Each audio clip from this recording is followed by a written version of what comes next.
So now I'd like to turn it over to Amber Johnston, Director of Volunteer Services at Upper Valley Haven, and Stacey Chiocchio, Community Citizenship Manager at Hypertherm. Hi, thank you, Katie. My name is Amber Johnston. I'm the Director of Volunteer Services at the Upper Valley Haven. I've been overseeing the volunteer programs at the Upper Valley Haven for the past 7 years. We are located in White River Station, Vermont, but right on the border of New Hampshire. And about 50% of our service recipients come from New Hampshire. We are a pretty large organization. We run 3 shelters, at the 2nd largest food shelf in the state of Vermont, and service coordination to almost 2,000 individuals every year. Before I worked here, I also spent 5 years working in post-conflict development in Rwanda and Egypt, and I designed and oversaw our international volunteer programs as part of that work. Hi there, I'm Stacey Chiocchio at Hypertherm. We are an industrial manufacturer in Hanover, New Hampshire. What's interesting about us, I believe, is that we are global. So we have 1,800 associates worldwide, but of that 1,800, 1,200 are in New Hampshire, and this is where our core manufacturing is. And we have some other acquisitions throughout the US where we are also doing some manufacturing. We are 100% associate owned, and we have 3 shifts of associates over in New Hampshire. It's 11 buildings. So a pretty broad, diverse workforce.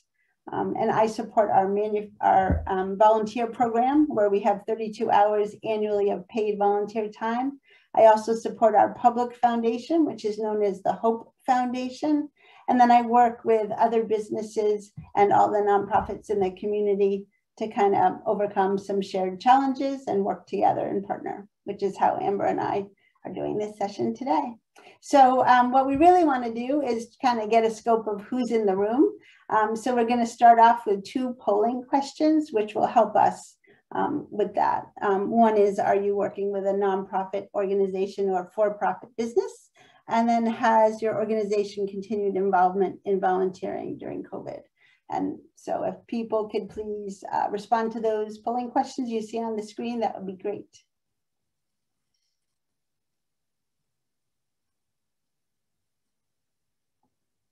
I love the polling software. It's just great to see how it all comes together. Very helpful.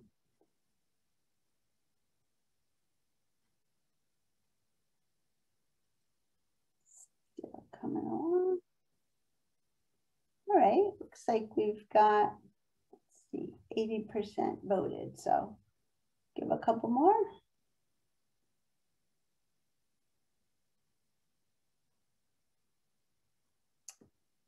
All righty, so this is great. Share results. So we've got 94% of you are from nonprofits and 6% are from for-profit business. So a smaller group of us, but that's why Amber and I like to do this together so that we're both represented and we can really talk from both sides of businesses and nonprofits. And then, has your organization continued involvement during COVID? It's really cool to see yes. That's really exciting. I'm not sure that I thought that 86% would be a yes. I think I may have thought it would be a little smaller, so that's interesting. And then just a small percent of no, a little, 9%, and then just starting to engage again. So it's great to see that, and that will help us as we frame up our remarks and our conversations. So at this point, I'm going to share my slides with you and just run through real quick, kind of a little bit more about Hypertherm and my work there. Thumbs up, everyone can see, okay. So I mentioned we're a manufacturer. You know, we have this triple bottom line focus of people, planet, and profit. And that really is embedded in our work. And that is how we really can make sure that we're connecting with the community, but being mindful of that while we also are, you know, doing the manufacturing work that we're doing. We are 100% associate owned, so people really care about taking care of each other, and then taking care of our community. And we really do that through partnerships with nonprofits. We could not do that work alone. So if I were to say nothing today to the nonprofits, and that's most of you in the room, you're in the driver's seat here. We're a business and we want to do this work, and we can't do that work without you, right? You are the ones who are helping us engage, helping us help the community, helping our culture. And so it's really important to us. This is just a real quick kind of scale of our volunteer program and how it's grown over the years. But I wanted to highlight this because I think it's important to show that in 2018 and 19, we were up at 85%. And yeah, we dipped down a little bit to 69% of having 20,000 hours in 2020. But that's 20,000 hours during a global pandemic. So I feel like that is still pretty great. And I was very proud of our associates stepping out of their comfort zone a little and finding different ways to continue to engage in the community. This is how we have been engaging with the Haven this past year. This really highlights our partnership. So that's me in my mask and kind of volunteer shirt, but painting in the lobby here when it was a little quieter, when we can paint the lobby. If you've ever been at the Haven, is usually lots of people rushing by, and so painting would be pretty impossible. So we took advantage of the quieter time to do that. We did some outside gardening, helped with their for Turkey Day distribution. One of our associates is in the food pantry. And this last project, which you're probably like, why are they installing a bus shelter at the Haven? That's actually a really cool partnership. So they contacted us and said, we have this problem. We have we need people to be waiting outside while they're waiting for help. And we want to keep them out of inclement weather. And so our engineers designed this and worked with the Haven, got the materials, and then assembled it. So it's pretty cool. And it came out nicer than we all expected, I think. So it will probably stay for longer than just the pandemic. And then this is just some other volunteering that we did. We participated in a lot of virtual events, did some other painting at some other nonprofits, a lot of trail work. As you know, people have really been enjoying the outdoors, some cleanups, and a lot around food and food access and getting people connected. So pretty great photos. So the benefits of volunteering, probably I'm not telling you something you don't already know here. It's number one about helping those in need. But for us as a company, and I think it's important, especially since most of you are nonprofits, to know this, it's a driver of our positive engagement and culture and pride. And that's super important to us because we feel our employees, who we call associates, are more productive when they are have this pride, when they've been involved in the community, when they feel good about engagement. So that is part of how we do our work. Businesses that do good do well. A lot of team building happens. Associates are happier. So that I can definitely speak to. During the pandemic was a really rough time, whether it was our manufacturing force that are essential businesses who are on the ground, still in the office every day making product, or it was our remote workforce that were working virtually. When people did volunteer, they finally felt connected to the community and they felt really good about the that they were helping and kind of doing something. I know a lot of us, me personally, felt out of control. A lot of things were happening without our control. We couldn't do anything about it. But volunteering was something I could control, right? I could make the decision to go and help out, and it felt so good. And it really gave me kind of the impetus to like, just keep at it, keep going, Stacey, keep doing what you're doing. So we all know that it improved our mental health for sure. Public relations, social media. I mean, some great photos that I get from when people are volunteering and we share those. Right now, all over New Hampshire and Vermont, we, especially manufacturers, but all businesses, we're fighting for workforce. It's very competitive and we are hiring people every single day. We have open positions every single day. And we're competing with a lot of other businesses in our area. And we've heard from our talent acquisition team that recruitment and retention is directly tied to our corporate social responsibility work. So to our volunteering and our foundation work and our environmental stewardship associates, new employees are coming to us because of that work. And so that's really important. So that's where I said before, you know, you guys are in the driver's seat as nonprofits. Absolutely, because you're helping us with that work and giving a meaning to it and really telling a fuller story. And then most recently, and I tucked this at the bottom and people are like, really? But most recently I uncovered some research. I should have put the research source here, my bad on that. But there's some research that's come out that volunteering increases divergent thinking and it helps you become more innovative and it kind of gets rid of those blockers. And so innovation is really key at an advanced manufacturer. We are innovating all the time, whether it's processes or products. And so we do believe that being out volunteering kind of helps people with that as well. There was some virtual volunteering. I'd be lying to you if I said there was a lot. We had success with just a couple of different things, and I've noted them here.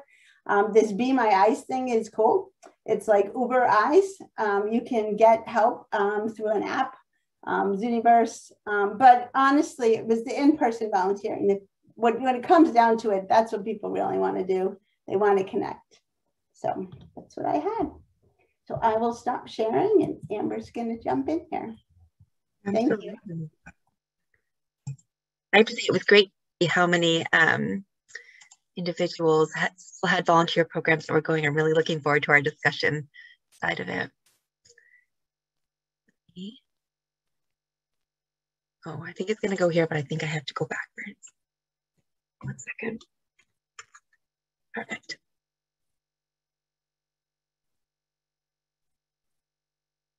There we go. Is that good? Awesome. So first of all, thank you for having us today. We're really excited for this session. So the Upper Valley Haven in this area was one of the few organizations that remained open. And we rely on volunteers. So we, during the course of any time, have an average of 450 active volunteers and partnerships for 70 different organizations and groups to send volunteers for one-time or periodic activities. In March of 2020, given the age and also the circumstances of many of our volunteers, we launched 75% due to concerns about COVID. It was amazing, huge drop in volunteers. So for instance, our food shelf, which we rely on 170 active volunteers at any given moment, had 10 at one point in March. We never closed, so we remained open the entire time and never missed a single day of providing service. So we immediately worked all weekend and developed new safety measures and sort of changed our services overnight, and then also quickly became recruiting new volunteers. And so during kind of end of March, April, into May, we recruited and trained and onboarded 120 new volunteers pretty quickly to help meet our needs. And it's been wonderful. So during this year, we've remained a pillar in this community. We've learned a lot about partnership and engagement and modifying our volunteer programs. For an example, these are our volunteer numbers from 2015 to 2020. And so you can see the bottom number in the blue are sort of the number of individuals who volunteer with us in the course of a year, and then the top being groups. And so that's our partnerships who send individuals for one-time or periodic.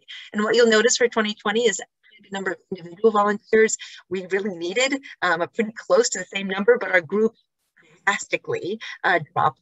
And so we are feeling the impact of that now and looking forward to changing. Our volunteer opportunities. So if you've ever been to the Haven, which if you haven't, you should come and visit us. We were intentionally designed with the opposite of social distancing in mind. And so most of our volunteers helped in sort of small closed spaces that were packed with people, with supplies, and they had a lot of engagement with our customers. They help in 12 different programs that support our shelter and children's services. But these are all pictures from COVID. So what you'll notice is that we tried to maintain social distancing that we often in our kitchen down below, where you would often see we have volunteers who are cooking and putting together prepared lunches. We would have had probably 4 people somehow packed in there helping, but we were reduced to 2. Our gardens are exclusively done by volunteers. We have an edible campus. We have a lot of groups that help with that. Our food shelf images, and then also all of our customer support happened outside. So food shelf registration happened either outside in person or through windows. This is just a snapshot of community partnerships. So these are organizations that we would usually engage with during the course of a year. This year, we still maintained contact with all of them and often would send updates, even if they couldn't send on-site volunteer opportunities, to keep them aware of what we were doing and what it looked like. But sort of you'll see a really neat snapshot and of the different cross-section of who we work with. And then this is sort of highlights the logistical changes we made in our food shelf. So what you'll see is sort of a whole series of decisions that went into shifting our services. And every time our services shifted, it also shifted our volunteer needs and engagement. And so this also represents a lot of quick thinking and movement over the course of our staff and volunteers. As part of it, we were able to meet some requests that volunteers had. And so one of the cool things that we did was we started expanding our hours to include weekends. We had a number of volunteers who had asked us to do weekends, and we didn't have the capacity before.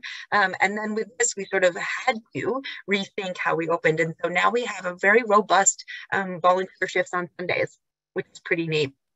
And we also hired an additional staff member. So we, in our food shelf, only had 1 staff person who was really on site, and now we have full time, so it gives us a little more flexibility as well.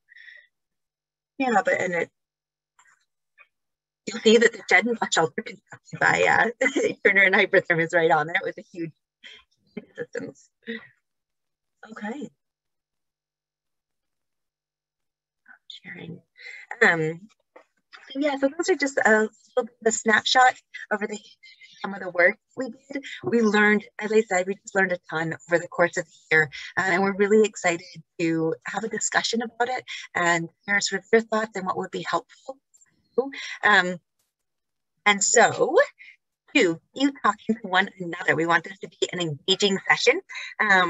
We are going to break out into breakout sessions, and we're going to have sessions of about 6 or so participants.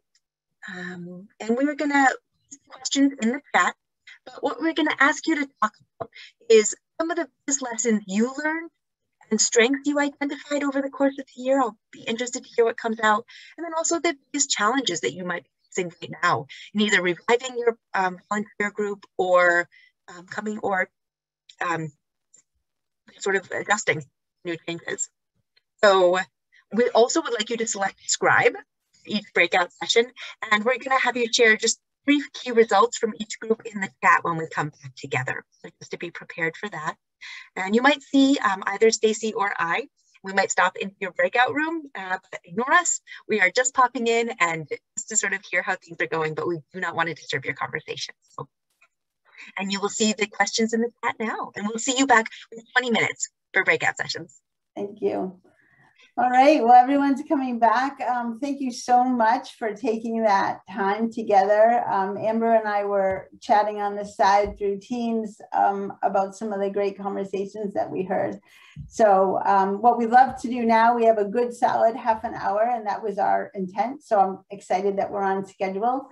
What we really want to do is have a great engaged discussion with you guys about some of what you encountered, right? So some of the struggles and challenges, and really we want to focus a lot of our time in forward facing. So we want to hear, you know, the past and the challenges, and then going forward, let's talk about it. How can we overcome some things you guys are anticipating as challenges?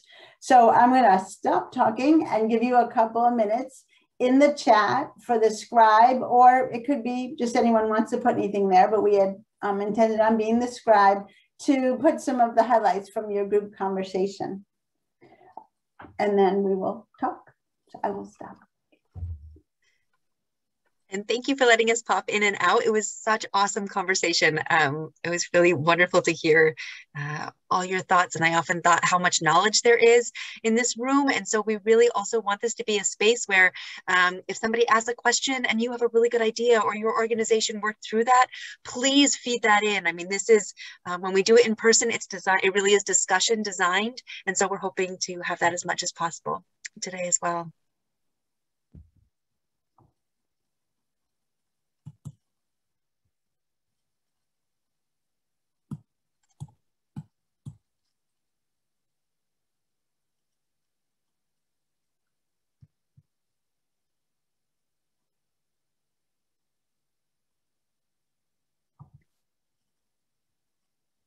Nice. Nice. That's a great strength to talk about sort of adapting and pivoting, right? I think that we all have learned a lot this year about that and really showed how incredible humans are at being able to do that. Awesome. Letting go and reimagining and accepting the fact that things take time. Yeah, I heard someone say people are amazing and adaptable. I just love that because that definitely sums up 2020. People are amazing and they are adaptable. Yeah. So a challenge just raised about dealing with the uncertainties and not knowing what's coming.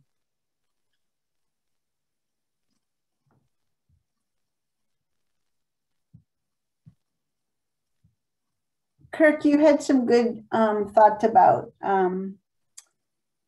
how to prepare for something else. So if you could share that, that would be sure. For the next event. Yeah. Yeah, we never know. I mean, none of us could have said in 2019 what we were getting ready to go into. Not only a localized event in our individual communities, but a worldwide pandemic. You know, normally when we hear about disasters, it's a hurricane or a tornado or a flood that covers a small area. But this was unprecedented in our lifetimes, and hopefully will never happen again in our lifetimes. But how do we prepare for not only a global event coming that may come, but, you know, I live in South Carolina. We have hurricanes all the time. 1989 Hurricane Hugo came into Charleston, and we had 120 mile an hour sustained winds where I live 110 miles inland for over 2 hours. Okay, we had severe devastation here. So how do we prepare for that going forward, not only through our volunteer programs, but through our organizations and our safety plans and all those things that it takes to continue operations? Because a lot of us are in operations that if we're not there to do it, who will? So we need to be important. Well, we need to focus on those things that are important and prepare for what may never happen, but we still need to prepare for it. We also talked about how adaptable people are, and children, how adaptable they have been in school, even though it's extremely difficult. And we can't do the high fives, and we can't do the hugs, and we can't do the things that teachers or people helping them want to do. But the children are adaptable too. So I hope that answered your question. It did, and thank you so much for articulating that so eloquently. It was perfect. One of the things that I realized we didn't mention yet, but it's definitely coming out here. And I should, full disclosure, I'm also president of the board of the Upper Valley Haven, but that's kind of coincidental. Like a week, Amber and I have been doing this conference for years before I had been president of the board, but I am, so full disclosure. But I know from the board perspective, in working closely with Amber and the director team and the executive director at the Haven and our pandemic team at Hypertherm, we're all looking at this as there is no going back. We can't undo this, right? When wars happen, things are changed forever. And not that this was a war, but it's kind of the same thing. Things are changed forever. And so that's a good thing, though, in that, not that COVID was a good thing, but it's really changed the way we interact. Someone mentioned communication styles. There's a lot of people that weren't comfortable speaking up at meetings that now will interact in a meeting because they kind of feel a little protected because it's just the computer screen and they have the chat. So how do we hybrid that, right? How do we go back to a more normal environment, but have those silver linings that we learned and carry those forward? So Amber, maybe, I'll let you jump in here, but talking about like the things that you're thinking from a volunteer perspective. And I know you've been reading the chat while I was talking, so that's why I was giving you some time too. That's perfect. And thank you. And, please keep sharing in the chat. It's really, really interesting to see what's coming out and what we're all struggling with. I think that one thing I'd like to say, so we have a group. So in response, I think one thing that the Haven has been successful at in the past and which really helped us now is that it's often been a forward-thinking organization. And so we had a lot of systems in place that allowed us to modify quickly and adapt in scale. And so we use a program called Volunteer Hub for managing our volunteers because of the number of volunteers. That's a change we had made I guess about 2 years ago, and it saved us. Right, we could have people sign up quickly and manage their own schedule, and it really allowed for growth. We also had such amazing established community partners, and we're sort of known as one of the organizations. So I headed the volunteer committee for Upper Valley Strong, which is our local emergency response organization. But because of those connections, when we had issues that we couldn't deal with, we knew the partner organizations. And so we're able to kind of really establish strong networks. So I think that moving forward, thinking about areas of growth with the idea of like sort of where would you want to be in 5 years with those, right? So not just what would it mean for our organization today to have these, but what would it mean for our organization in 3 years? And what do we see it in 5 years? And then sort of how do we expand on that with best practices, knowing that changes happen, right? So it's not that those things stay set, but I think that's true. I know we're doing strategic planning at both organizations right now, which is super fun for me. I'm doing it in everywhere I go, but everyone says like 5, 7, 10-year plans, they're crap. Like they mean nothing because there's too much uncertainty and flexibility you need to have, right? But 1, 2, 3-year plans, you can do that and then do your check-ins. Amber, someone had talked about like, how do we settle in with uncertainty? Like there's such uncertainty. So how do we get past that? How do we navigate past that? And, I always go back to what I can control, right? So I know I can control myself. I know I can control bringing resources to the people that I support, connecting with partners and connecting with the community, and that I can control. I can't control what's in the air. I can't control what's happening with the CDC, but I can control something. So maybe just really trying to narrow in on what you can control and see and connect with that and bring that in. You had some good thoughts on mental health stuff too. Yes, and I think that's a really, really good point.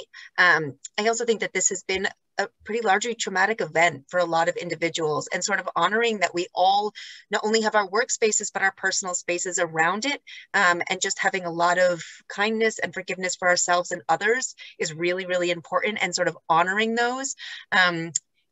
For those of us who are often working in emergency services, I know that we live, I think often my work at the Haven, I remind myself, we often don't know what's coming in the door or what is going to change this way and so sometimes we do a lot of work of trying to pull out of that. What happens is you tunnel in, right? So if you live in uncertainty, you're sort of very narrow focused. You're very much focused on the moment and the immediate and what you can do. And then we try to create honest spaces for our staff to pull out, to think about the larger picture, to feel connected to larger community and larger mission. And I think that some of that is really important, especially in the face of uncertainty that can feel overwhelming and uncontrollable, to sort of feel connected to others who are also going through that. So we've been building more of those spaces in for staff.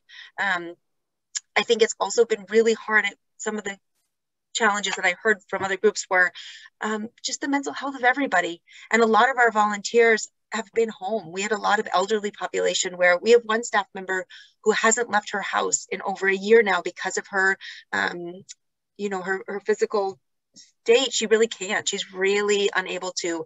And so, you know, we've been talking a lot. How is she going to come back to work? And what is it going to feel like when she hasn't even gone to the grocery store yet? And sort of building in plans for people to have that be a safe space, and a space that they're able to integrate at the level that feels comfortable. We've done a lot of this with our volunteers who have a lot of images of the Haven that are not how we're currently working because we changed so much. So their pictures are of people, you know, passing each other in crowded corridors and working really closely together. And so we've done a lot of videoing and Zoom instructional videos, really showing what it looks like now, really showing our safety practices. We've erred on the side of safety. So we take CDC and Vermont guidelines and then go one step more conservative than that.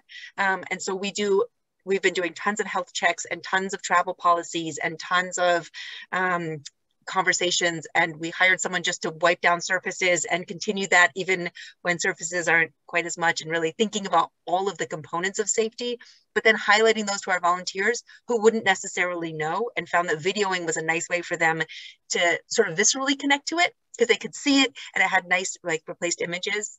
And I think, you know, looking at spaces for connecting. So we've used outside a lot. We now have a ton of outside meeting tents. And my guess is that we'll keep that because actually it's much nicer to sit with somebody outside than it is to sit with them in a closed room. And sort of thinking about, you know, we had often talked about for our volunteers, how when we do our training, it's too much information and they don't retain it. Like we knew that already, right? They couldn't process all the information. And now we've developed videos. So actually we can send them information ahead of time. So when they do their training, we had done it to cut back on the length of time that we had two individuals together. But now we're like, oh, that's great. We'll keep doing that because it allows them to process in multiple different ways versus just coming on site and then handing a packet and expecting them to remember that. So, so sort of thinking about how to engage. Yeah, I guess that leads me to communication. I mean, I know that some of the challenge, some of you I know are student focused, like Kathy, her program is student focused. She's at the mercy of the schools and like what they end up doing.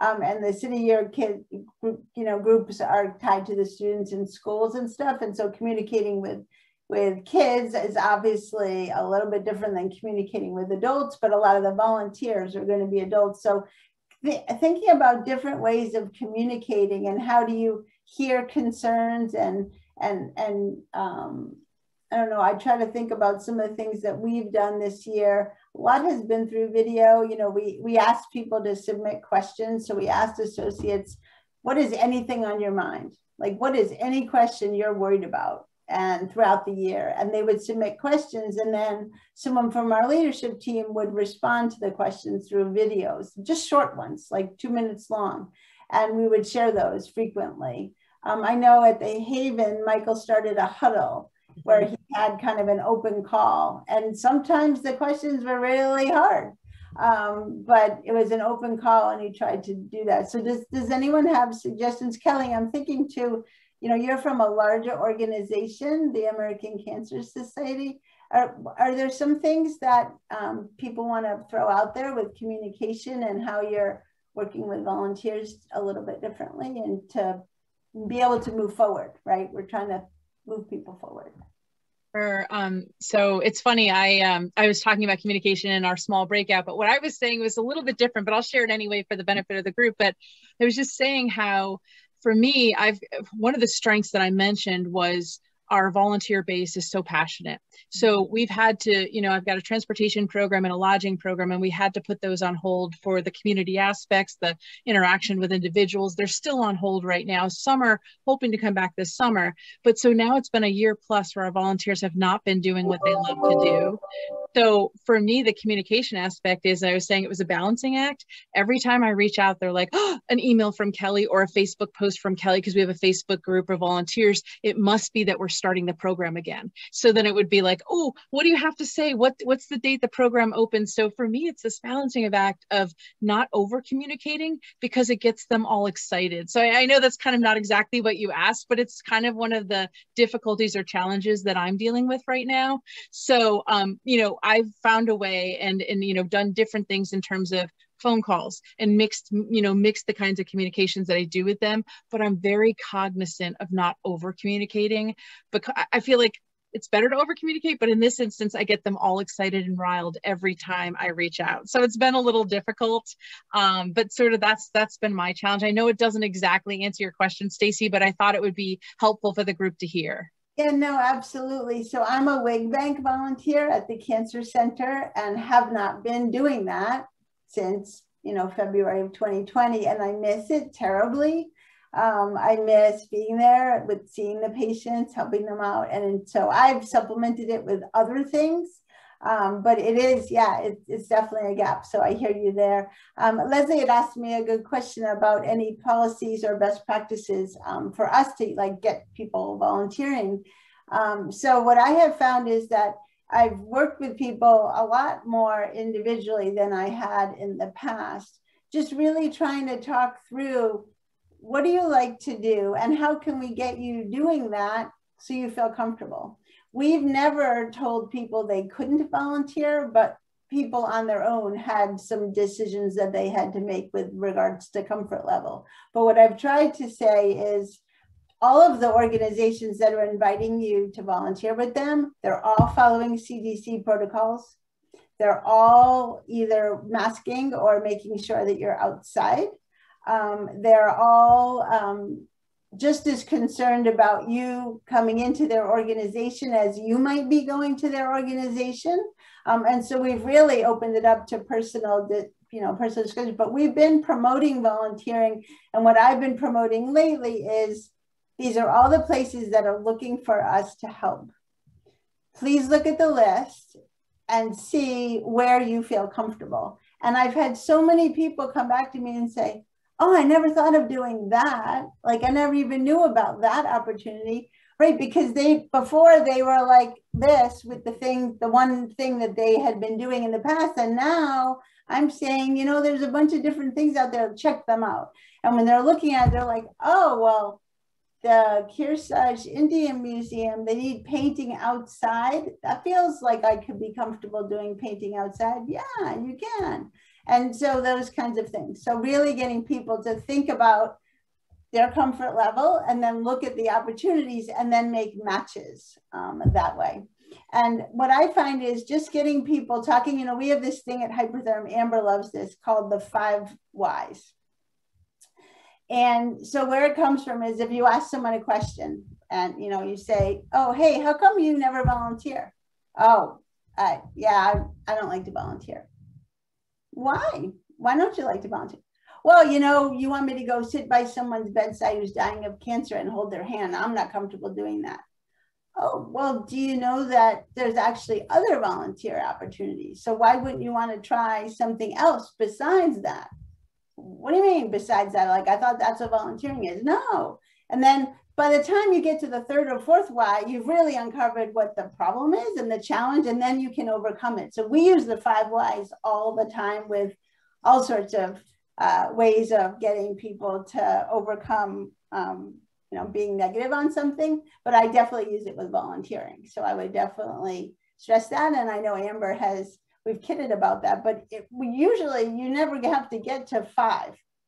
You get to 3 and you're at the crux of it, you know. And a lot of times too, when someone has to articulate it versus just saying no, then they have to like put meat to it and they're like, oh yeah, I really can't answer her because I guess it's not really as legitimate as I thought. So that's my tip.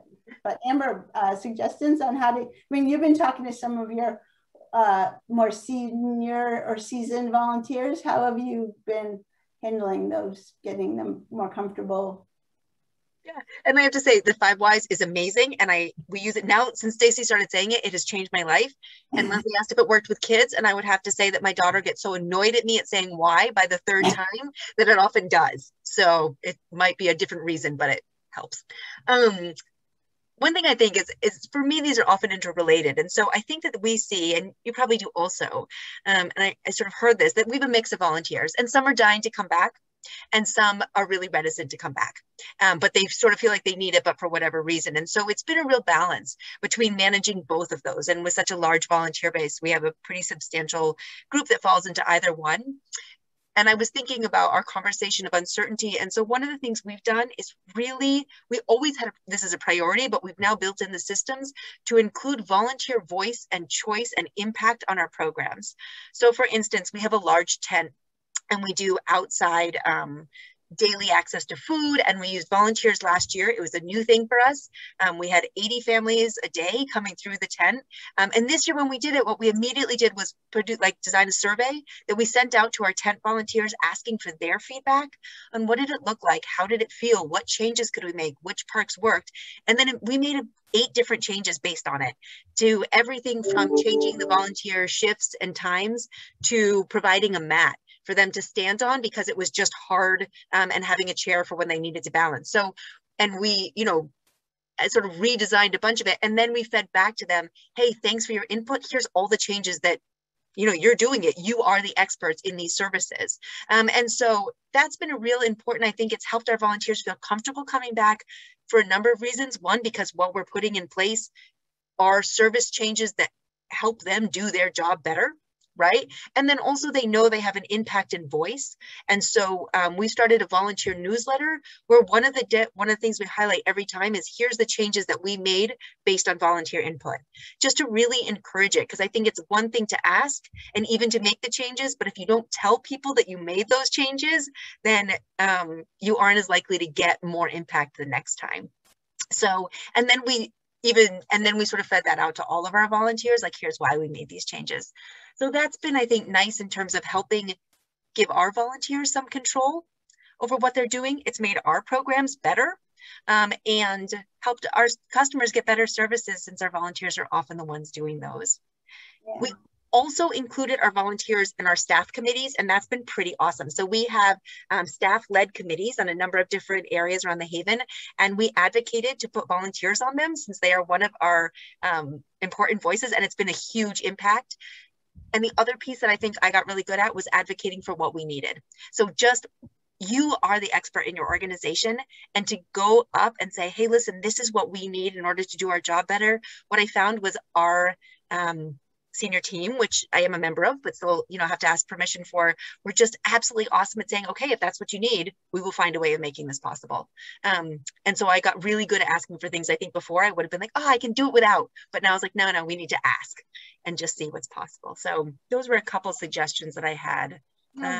Great thoughts, Amber. Something that came to my mind too, and maybe some of you have encountered this, but what I found is people were really excited about bringing their families into the volunteer experience. And I also think that might be one of those silver linings that won't be going away. Now, granted, it may not necessarily be during the day because kids will be in school and people will be working. But there's definitely a desire to show their kids how to give back, show their kids how they want to volunteer. And then partners, like I have a gentleman who he and his wife were both in jobs where they were working remote. And he's like, we need to do something besides just work and then stare at each other. And so the Haven had a cooking program that we've always helped with, the dinner program for the shelter, the adult shelter, but instead of cooking on site, they have people cooking at home. So he and his wife have been cooking at home, and then they drop it off. Well, they go to the parking lot and someone from the Haven comes outside and they get the food and they bring it in. So curbside dinner drop off, and it's been fantastic. And he's really enjoyed the engagement, but that isn't something he would have thought of before. So getting people to really think about things differently. Caitlin Johnston, I don't want to put you on the spot. I know we're down to just a couple of minutes here, but I saw you said letting go and reimagining and accepting the fact that things take time. And I think that's just so valuable because it does take time. Like, change, look at how long it took us to just adapt to some of the changes that we made. Well, it's going to take time to make changes back. And like we said, we're not going to just go all the way back, but it's going to take time, and give yourself time. Like, don't get impatient. I think if we've all learned nothing, we've learned empathy, and we've learned that we have to kind of help each other to be successful. And so using your resources and just being patient that it will take time, I think it's really valuable. So, any last questions or thoughts? Go ahead, Amber. I was just also thinking that a lot of what we've implemented, some pieces, we really are looking forward to having more contact between like our volunteers and service recipients, and really bringing the connection piece back in. That's why so many people help at the Haven. And then there's some pieces where we're really excited to continue. So we had not had a lot of virtual volunteering or the opportunity for volunteers to help from their home before. And now what we realized was actually that's a really good thing. It helps people engage that can't make it. And so how do we do that? How do we continue to have Zoom trainings, right? So maybe some of our trainings are in person, and how do we then build in those pieces? Because again, it allows us to reach a larger audience that we weren't able to reach before, or who couldn't. It eliminates barriers of transportation. Telehealth for our service coordinators has been huge because they can reach people and transportation isn't an issue necessarily. And so I think that one of the things that's pretty awesome, we've been doing it as we go, but I think it's now our huge focus, is to do a lot of sessions to capture the knowledge and then to move forward with it. So not to just sort of think that no matter where we are now, we will always remember exactly what these lessons are, but to really take the time to sit either with your staff or your volunteers and to be methodical about capturing that, and then sort of making a plan for which pieces you want to try, and not to get stuck. So we tried new volunteerships. It didn't work. We actually did too much onboarding. It was like an utter disaster for a week. And so we sent an email saying, we did try this and it didn't work. So just to give yourself that flexibility to unmake changes if they don't actually benefit you and the organization. Pilot. So Amber knows we are all about pilots at Hypertherm. And if you call something a pilot, then you can change it easily without people going, but you said, or it was, no, remember, it was a pilot. And they're like, oh, right. I mean, immediately it gets proven. And the founder of our company, we've been in business for what, 53 or so years. The founder of our company said, fail early, fail often. And we really cling to that, and we really find it useful. So one thing I just wanted to say before we run out of time here and close is that we are happy to meet with anyone on Zoom or Teams or in a park, outside, whatever. Come up to the Upper Valley. We are happy to talk with you privately about questions, concerns, things that come up. Keep connecting. We welcome that. So the staff is going to put our emails in the chat. So please reach out if you have any other questions for us, and we can be helpful. But Amber, I'll let you close us out here. Stacey, that was perfect. And I just want to thank you all for joining us today. We really appreciate you taking the time, and please do reach out, and please do reach out to each other. I have to say that the power of community has really stuck out to me this year. And so I think it's really important. Thank you.